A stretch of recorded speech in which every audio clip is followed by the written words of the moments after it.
Well, I was just out here doing some ice fishing here in the tundra in this ice land area. Oop, I caught one. See if I can get him in. Ooh, it's a level 4. Shows right there at the bottom on it. And I've got to switch gearing as he moves around and tries to get away from him. Let's see if I can catch him here. And then we'll get into why I'm here. See what I pull up here.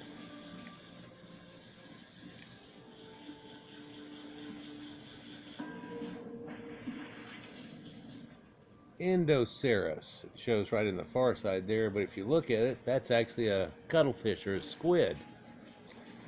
Well, what am I doing here? Well, let me first explain what this is in D&D, and I'll see if I can get it all to you here.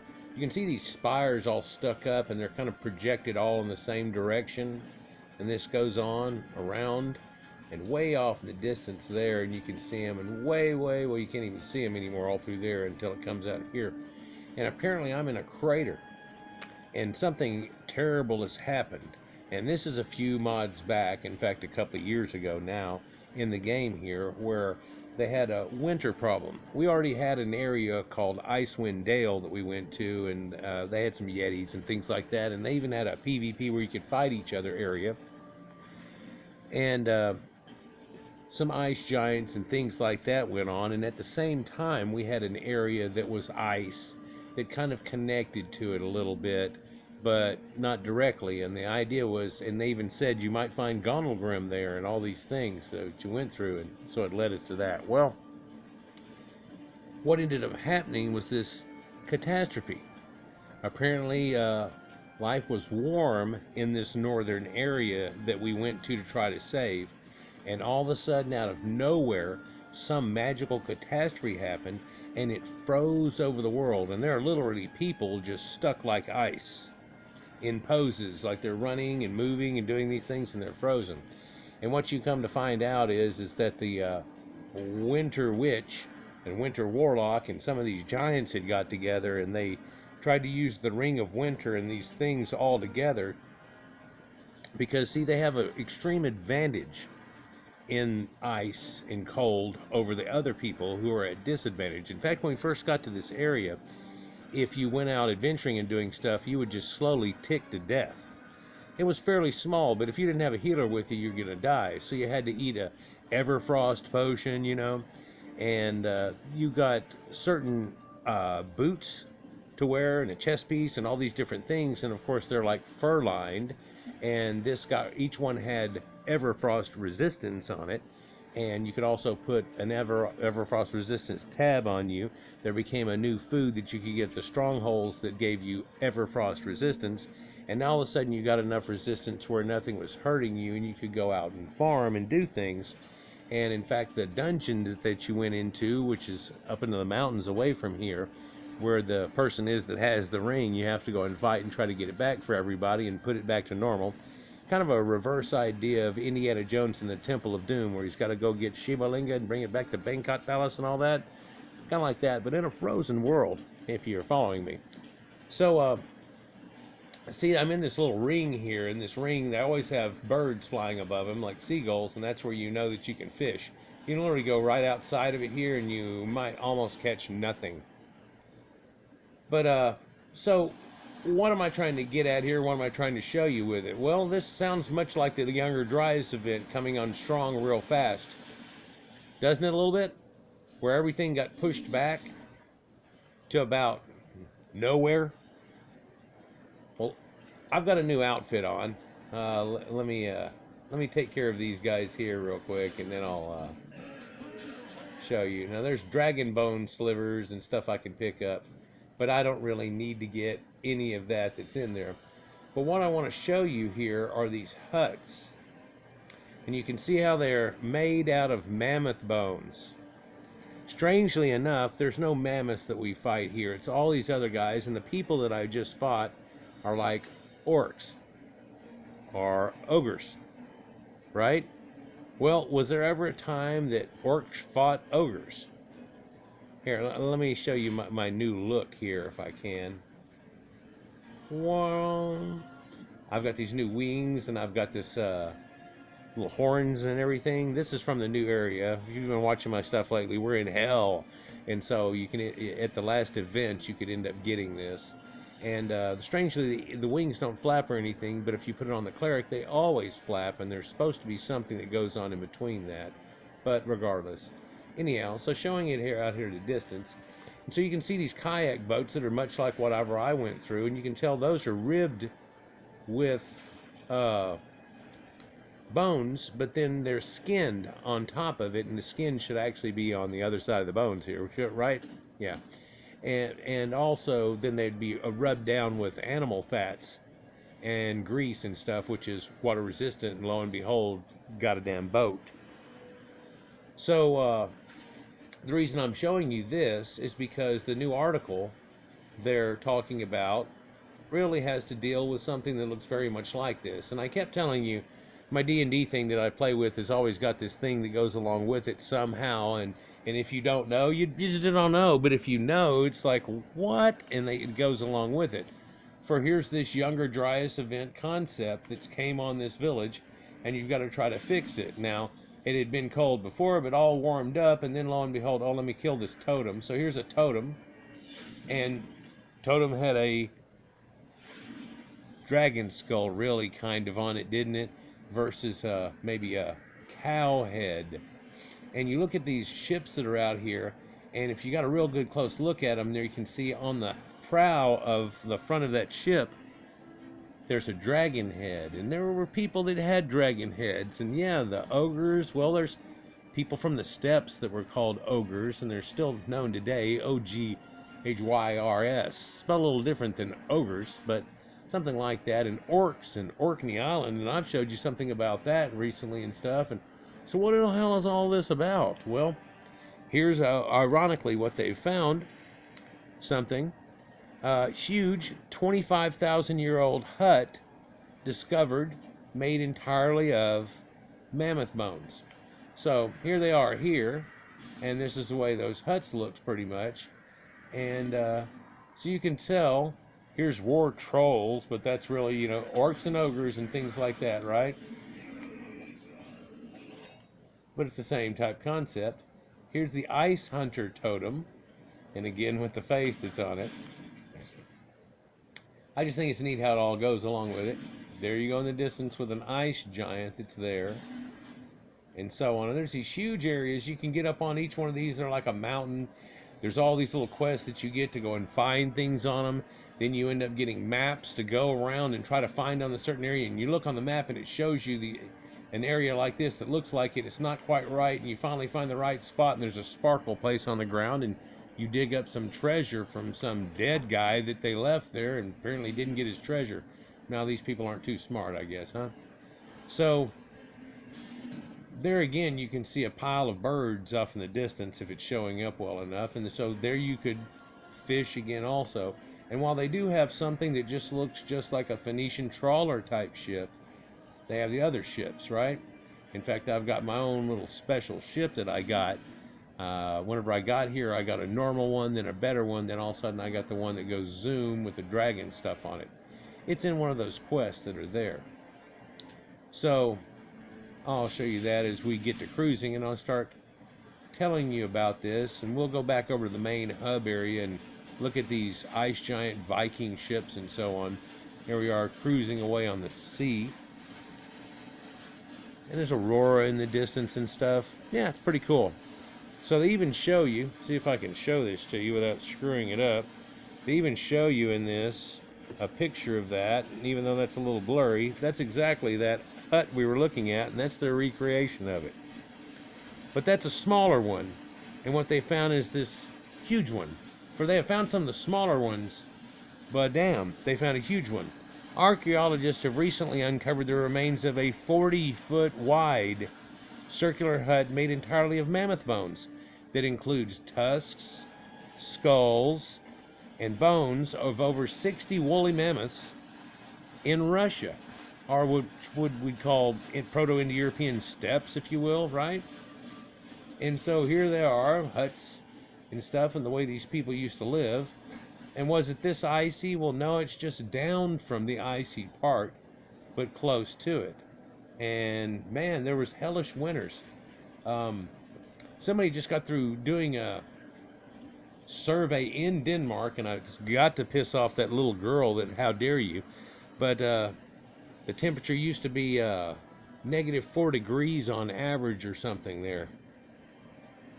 Yeah, during that spike that happened down to it. So many people don't think about it, but everybody was pretty much pushed down into Middle Earth during that time. Mediterranean means Middle Earth, and Caucasians and everybody were pushed down back there. But they found 60 woolly mammoths that are found there. The structure also appears to be about 25,000 years old. So there's not just right there touching on the Younger Dryas, for the structure was built many, many thousands of years before it, but still using this technology that we're looking at. So it shows you how things go back, and it wasn't just like on last Thursday they, right. Now we're wondering what is the structure could have been used for. A study about to find was recently published in the Journal of Antiquity. Dr. Alexander Pryor is an archaeologist at the University of Exeter, and the lead author for the study, and he expressed his amazement at the find. He remarked that the sheer number of Tuscan bones that had to be found and all that brought to the site was staggering. He also said that given how much time and work would have been go into the construction itself, it's clearly it served an important function for the people that built it.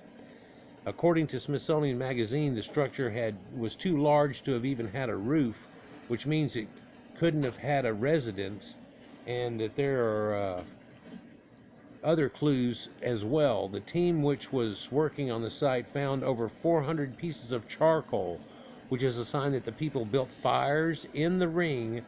The charcoal came from pines, larches, and spruce trees, demonstrating that those trees still grew in the area during the time the structure was in use. So this again indicates that their tree line effectively was there, and that's at 25,000 years ago. Now, when we've looked at this before, the tree line went away, right? Literally went away. But it was there to this time, and the people have realized, I guess these archaeologist guys, a long time ago, that because of that, it shows us that the snow and ice that we thought may have been going on the full range of the last glacial maximum and all this type stuff was very much worse right there at the end of it before the Younger Dryas event, and it coming back, bouncing back up, which kind of ruins people's models just a little bit. And they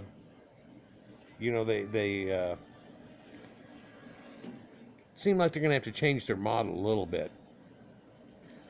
So when they found this stone structure, man, I don't know if I can put this in front of you so you could even see it here. They found this stone structure, just so I don't have to go back and forth from these things, because I think it's neat. I've got a representation of what it would have been like. But they find it like this as they've dug it out, and you can just see all those bones in there. And it's amazing. They've got all kinds of animals' bones mixed in with it. Here's another look at it, where he's got his arm in there with it, and then all these mammoth bones and everything, they're all put in there, making a wall. What they don't realize, I guess, or talking about, or that there's no remnant for them to make the jump, and the conclusion is that just like these, there would have probably been skins around all of it, and they put some fires in there and stuff, and indeed they could have been using it for the giant barbecue area they smoke the meats in, and ritualistic type things, and use the cookings that they did for the whole village that were running with this and their little huts to make the giant hut, which was the gathering place, which is pretty important for Caucasians still to this day. But so the charcoal carbon that they found was determined to be at 25,000 years old, and it nails down the time when it was used. They also found that they used burnt mammoth bones, and burnt mammoth bones is kind of strange because they realize now that they used wood to start their fires, but the bones to keep them going. And so they'd have bone fire can burn much hotter. And so they would use them in this way somewhat. They seem to be somewhat charred.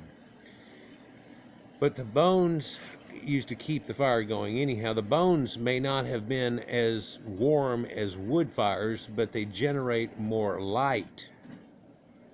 The fire will emit more light, definitely. So the team also found the remains of food scraps in the circle, including vegetables such as parsnips, potatoes, and carrots. Outside the circle, they found several pits which contained mammoth bones. Pryor suggested that given how much meat could have been attained from a single mammoth, it's likely that the area may have been used to process and store meat reserves, and the greater amount of light that could be gained from bone fires would have allowed them to work later into the night to process and store their foods, perhaps day round, and the vegetables would have been a supplement to their meat heavy diet.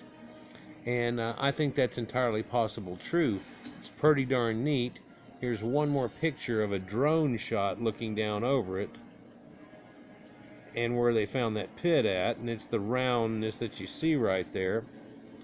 And so other people have speculated that since the structure was so large and complex, it may have had some ritual purpose, right? But Pryor believes the two theories are not mutually exclusive, noting that food and ritual are both central to the lives of ancient peoples. And so it could have been something on there. So here we have one of those dragon ships, right? See the head on the front of it? And we're going to go back in the sea again here. You can see there's stuff up on the top of these, so you have to figure out how to get up onto them and fight through guys to get the thing on top of here that the guy needs back there, and you'll go do that, and then you have to come back into here and get something from around these Mammoth looking creatures and stuff, or you have to go around and get these ice spires that are left over, or some equipment that somebody died and left at a certain place, and you have to find it. It shows up on your map, though. It'll just show up a dot on your map or something like that. See if I can show that to you. So see, I'm in a circle now, and if I was to do this, I'm in a circle now, but there's this alarm spell that you can do up here, but then these alarms are at certain places, and those are alarms that get set, which are pretty much like big fires, and everybody from a huge distance could see that big fire, and it sets the alarm. And if you have the alarm set, whenever bad guys come, it just turns it all off.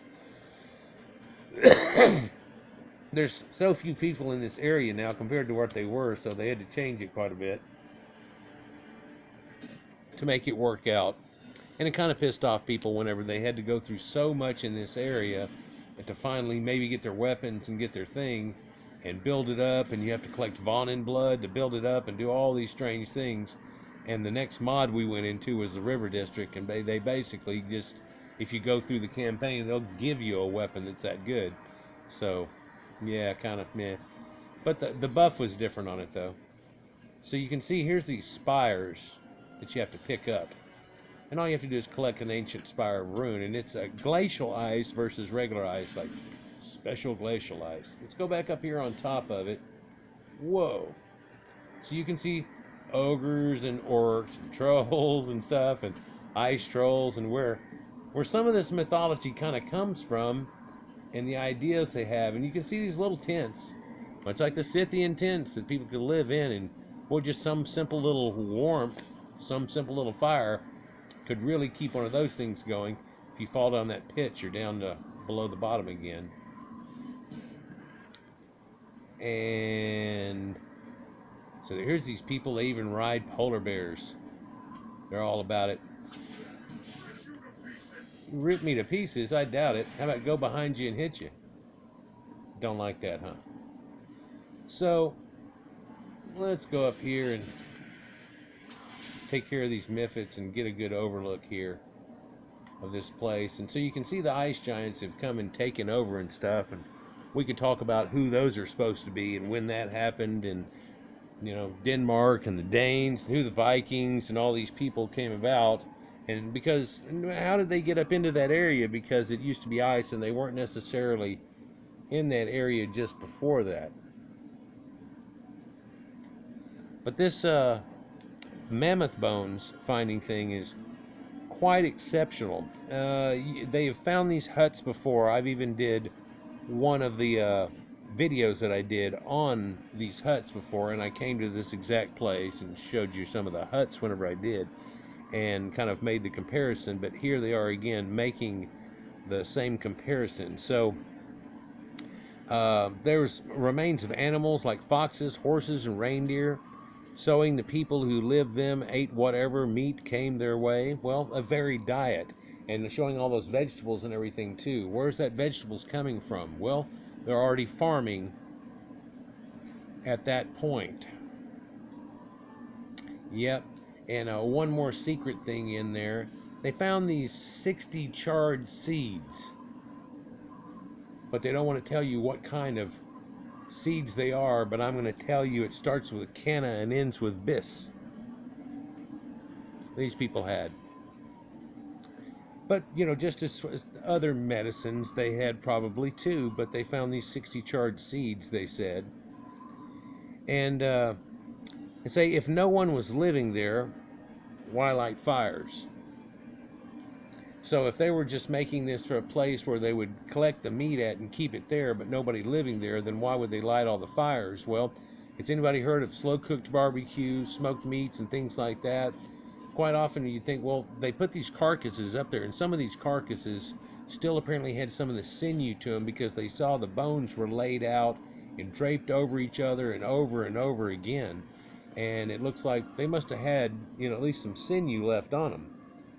And so that would have probably drawn wolves and other things, and maybe polar bears types and things like that. So that probably wouldn't have been that great of an idea, and there would have to have been people there to guard against it, but probably people that had guard dogs and so on. And it makes you wonder what kind of played out in that area, and they're trying to figure it out through amazing archaeology that we all know and love. Yeah, those are like little ice sprites. So anyhow,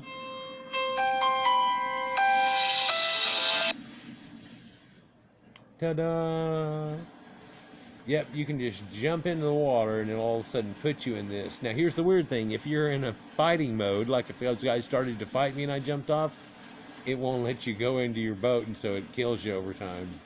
Yeah, it sucks, but it doesn't let you just cheat and run off the deal and try to keep from fighting guys. So it kind of works that way. So you can see these mammoth bones that are in here and what was used.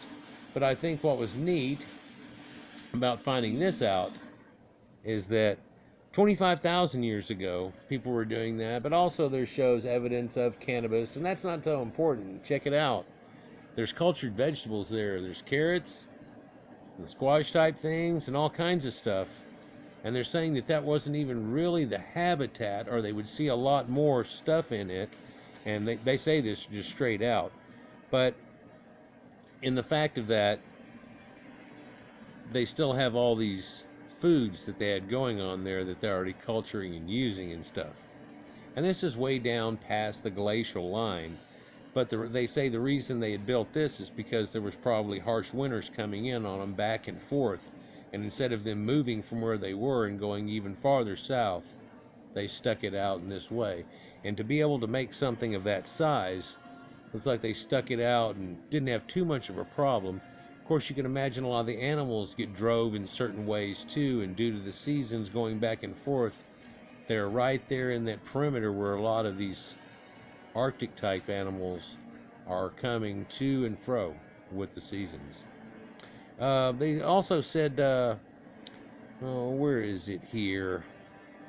If the site was being used to process and store food, not only would the firelight allow people to keep working after the darkness fell, but it also gave them the means to dry some foods, make glue. You can make beef jerky real easy with this in mass quantities, and otherwise make good use of such of the mammoth's stuff as they could. So, in other words, it became a work site and a place where a lot of people are doing things at. Well, where are all the things at? Apparently they used them and they took them. And when they abandoned the place, they left with them. We're going to keep looking into this because they're excavating through all this stuff, and you might find some that have carvings on them and certain things. And They'll probably come out with something neat that comes out of it. So if they came primarily from animals which they hunted themselves, what made the site such a prime spot for so many mammoths to come to again and again and again, even in the face of being actively hunted? Are they trekking down and bringing them back? Or are they very much a seasonal migratory animal that was coming past a certain place, and kind of like the buffalo a little bit, instead of just following like everybody goes after, you could stay one place as long as you could farm and do things, and then when the winter came, here's dinner, right? Anyhow, guys, that's about enough. Where am I at? 25 minutes. That's a good one, and I don't have to go to 40 rambling on and keep saying stuff or try to reiterate things over and over again. But these mammoth huts makes you wonder about it. And then of course there's these people, and they carve out little deer things, and the deer antlers, they put them on their heads and stuff, and we've seen that coming out of the last ice age. But here's a semblance of people doing this same type of behavior and stuff in mass over 25,000 years ago. Kind of puts things in a little bit different perspective. I like to see some of the more ingenuity things that they find out of these people, but knowing that they use the bones for light, doing these other things, that they probably had mass food, barbecue, smoking areas worked out of this, farming already. Yeah, I've told you before, Cro-Magnon man shows no prognathism. So when they talk about farming and doing these type of things and what brings about that, well, these were still hunter-gatherers and stuff. Look, people, Ma and Pa hunter-gathered. It's a different thing. It's a way of life. It's a point of evolution too. Like, share, and subscribe, and enjoy. And we'll get on to the next one.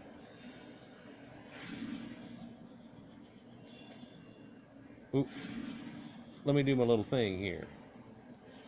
Sweep my broom. All clean. Peace out.